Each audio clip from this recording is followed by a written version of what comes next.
Gracias, Rosa. Abrimos ahora unos minutos de análisis sobre la pandemia. Nos acompaña un día más Quique Bassat. Quique, buenos días.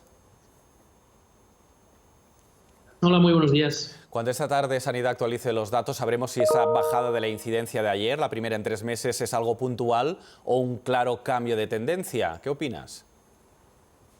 Yo creo que ni siquiera con los datos de hoy tendremos claro si esto es un cambio de tendencia. Deberíamos esperar por lo menos 10, 14 días donde se mantuviese esa tendencia a la baja y entonces sí podríamos celebrar que ha cambiado la pendiente de la curva. Es evidente que los datos de ayer son muy esperanzadores y es evidente que todos los esperábamos, pero debemos ser muy, muy precavidos y no debemos lanzar campanas al vuelo de que esto está realmente mejorando hasta que no tengamos la confirmación de que esta es una tendencia mantenida en el tiempo. Por lo tanto, también tendremos que ser prudentes para anunciar que esta semana llegamos al pico de la sexta ola, ¿no? Sí, exactamente. Lo que sería difícil de entender es que anunciásemos que hemos llegado al pico y que de repente las cifras volviesen a empeorar. Además, lo que es importante no es solo alcanzar ese pico, sino a la velocidad de la que descendemos de ese pico y si ese descenso es mantenido o no. Por lo cual, yo sugiero que seamos prudentes, que nos alegremos de los datos de ayer, que son las primeras buenas noticias que tenemos en muchas semanas, pero que esperemos unos cuantos días más para celebrar que realmente la situación está mejorando desde el punto de vista epidemiológico. A ver, Cantabria ha decidido poner fin a la exigencia del pasaporte COVID en los locales de hostelería y ocio. Dice el consejero de esa comunidad que no sirve con la variante Omicron porque la gente vacunada se contagia igual. ¿Qué opinas de que dejen de pedir el pasaporte COVID en Cantabria? Bueno, siempre hemos defendido que el pasaporte COVID sobre todo sirve para estimular a aquellos que no se han vacunado. Si les pones trabas a las personas que no se han vacunado para hacer su vida normal, es evidente que eso va a ser un estímulo para que acaben vacunándose. Hay muchas comunidades autónomas que han conseguido aumentar el número de personas que se vacunaban simplemente por el pasaporte COVID y solo por esa razón ya vale la pena tenerlo en funcionamiento. Pero es evidente que desde el punto de vista de prevenir o de contener la transmisión, el pasaporte no sirve porque una persona bien vacunada puede igualmente estar infectada y ser infecciosa para los demás. Cataluña levanta el toque de queda y de momento mantiene el resto de restricciones. Dice que se da unos días para decidir si las mantiene o no. ¿Qué deberían hacer en Cataluña?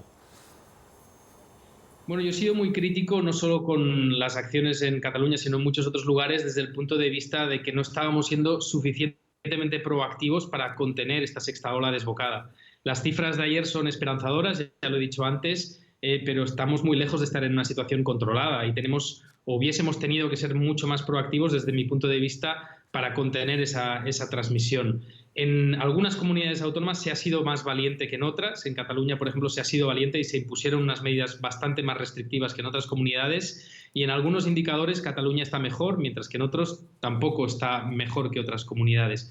Con lo cual, es difícil dar consejos, es difícil ver el impacto de algunas medidas a corto plazo con una variante tan explosiva como la variante Omicron y, por tanto, yo seguiría siendo cauto y seguiría manteniendo algunas de estas medidas proactivas de prevención, por muy impopulares que sean, porque sabemos que funcionan cuando se implementan. Pues mira, aquí que en línea con este llamamiento tuyo a la prudencia, acabamos de conocer los datos de Cataluña, que los actualiza siempre a primera hora de la mañana, y Cataluña vuelve a batir récord de contagios, más de 211.000 en los últimos 7 días. Eso sí, hay una buena noticia, bajan los ingresos, las hospitalizaciones también en la UCI. Datos de Cataluña que acabamos de conocer. Sí, los datos que al final son más relevantes a día de hoy son los datos de hospitalizaciones y de ingresos en la UCI. Y todas las peticiones de instaurar medidas más restrictivas tienen que ver con el estrés en el sistema sanitario, no tienen que ver con el número de infecciones. Yo creo que podemos convivir con el número de infecciones siempre y cuando no tengamos un sistema de salud estresado que no pueda realizar sus labores y sus actividades rutinarias. En el momento que las cifras de hospitalizaciones, en el momento que la ocupación de camas UCI empiece a descender, entonces ya no habrá esa necesidad de ser mucho más restrictivo, ya no habrá esa necesidad de imponer restricciones porque habremos descongestionado el sistema sanitario, que ahora mismo es lo que nos debería preocupar a todos. Hoy arranca aquí en Madrid Fitur, el sector muy castigado por la pandemia espera que este 2022 sea el año de la recuperación del turismo. ¿Son demasiado optimistas?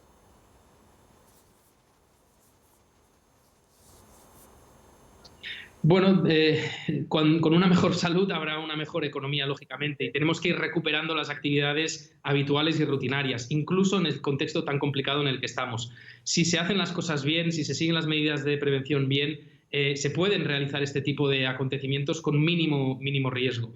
La única cosa es que hay que ser muy riguroso a la hora de aplicar los protocolos. Los protocolos descritos para Fitur me han parecido muy correctos y si se hacen las cosas bien no debería suponer un mayor riesgo de transmisión. Gracias, Quique. No tenemos tiempo para más. Gracias por atendernos un día más aquí en el canal 24 Horas. Buenos días. Gracias, buenos días.